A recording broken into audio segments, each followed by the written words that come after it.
I just wanted to start off by giving Marcy her flowers. Marcyliena Morgan, she was a linguistic anthropologist. She's the queen of hip hop. She is somebody that may be a lot of our theoretical ancestor. So, shout out to her, shout out to her contributions, and let's get into this text. Hello, my name is Zenzi Moore-Dawes, and I am going to talk about Marcyliena Morgan and language and the social construction of identity in Creole situations. People probably wonder whenever academics create an edited volume, what caused the need for this? And in this particular situation, we're talking about creolized languages because there's a belief that creolized languages are inferior or broken. We want to talk about these pidgin languages that are born out of social dynamics that aren't unequal and the hierarchy of languages in creolized societies. So we're going to talk about the difference between a pidgin versus a creole because a pidgin is what comes prior to a language developing into a creole or a patois. And Pidgin has no native speakers. That's going to be the big difference. A Pidgin arises quickly for effective communication between people whose languages lack mutual intelligibility, so that people are not able to understand each other's languages. And a Pidgin is a compromise between these two languages, where the simple vocabulary from the dominant social group, or the group we would say with ascribed status, is adopted, and a simplified grammar from the subaltern language, so the language that does not have that higher status. And then creoles develop from pidgins. So children of a pidgin language speaker learn and expand upon the language. Creoles become more complex with new features. They may lack mutual intelligibility or have asymmetrical intelligibility. And asymmetrical intelligibility would be when one person who speaks the Creole might be able to understand the other person better, or vice versa. So I'm going to give an example of that on our next slide. And get understand that you know something now, no tell you I see focus and conscious. I don't never conscious when you come up and see me. If we never conscious and if everybody and you come up and see me. You hear what he When said? we go choose some people were Sometimes on he that. said, well up because your patois is so strong. So here we saw a Jamaican patois speaker speaking, and there's not mutual intelligibility, right? Because Rhonda understands Jamaican patois, because she speaks Jamaican patois, she's able to understand the native patois speaker. And her daughter is not. So she ends up saying, hold on, your patois is so strong. She has to translate for her daughter. And get understand that you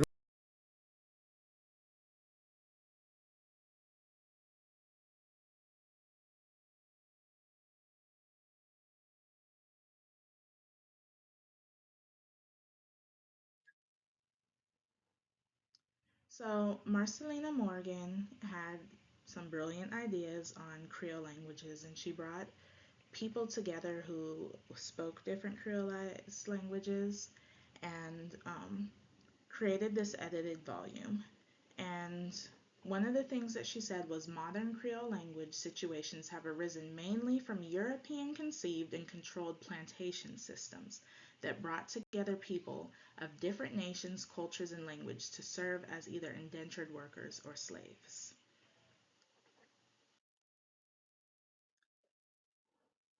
So, what this edited volume is really looking at is language and the social construction of identity in Creole situations, right? It explores how language and choice reflect and mediate the social landscape. Dr. Morgan argues Any movement to establish the role of Creole languages in a society must also be evaluated as a movement towards validating the citizenship and rights of the language speakers. Because, like I said, the people who usually speak the Creole, that is the lowest like form of the Creole, are going to be the people who have um, the least described status. They're going to be the subaltern people. So really, when we talk about this hierarchy of language in Creole language, we need to recognize that anytime that people are fighting to have their Creolized language, they're also fighting to have the recognition of their culture and of who they are. Um, so it's very much a thing about autonomy.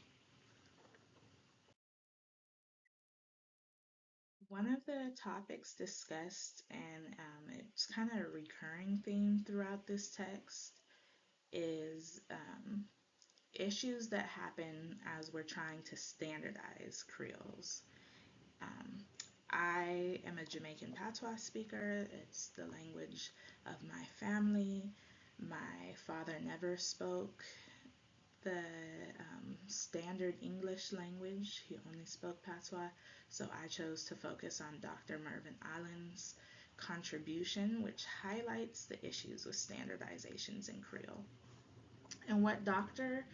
Allen argues is while standardization is meant to reaffirm the autonomy of those who speak Creole languages, it often means using the urbanized forms of the languages.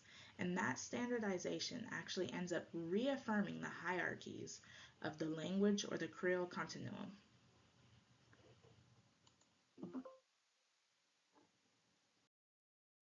So here we have the Creole continuum.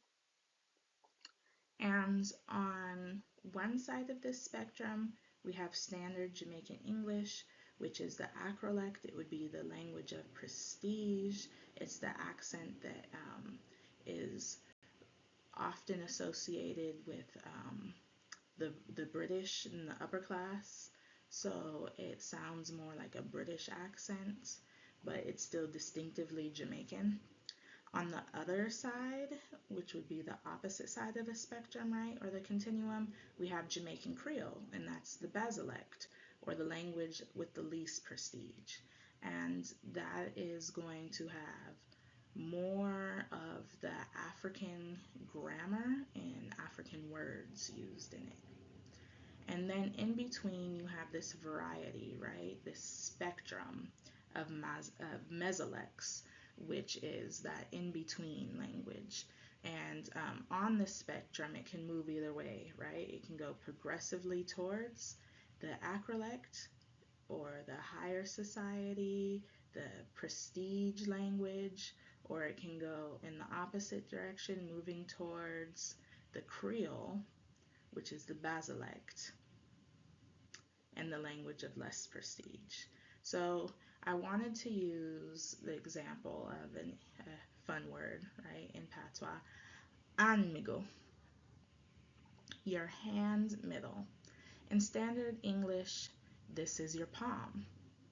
In the mesolect, it can be your hand middle. See how that's very close to the standard English? Your on middle,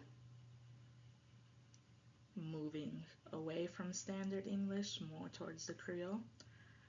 On miggle, or full-blown Creole, angmiggle. Put it on me on miggle. Alright.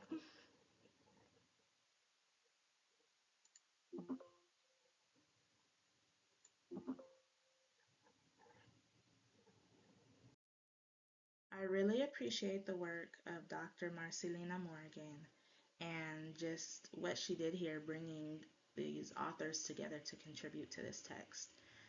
It's a brilliant text that covers Creole languages ranging from the South Pacific to the U.S. Sea Islands, the Gullah Geechee, and then down to our little Caribbean islands of Haiti and Jamaica. It's amazing. Anybody that's interested in linguistics should go out and pick up Language and the Social Construction of Identity in Creole Situations. This book is going to talk more about the imposition of European standardization and language equality. It talks about the complexities of Creoles and their importance as forms of our cultural expression. It talks about decolonization and the varieties of Creoles within our same societies. So this is like foundational text. Go out and get it.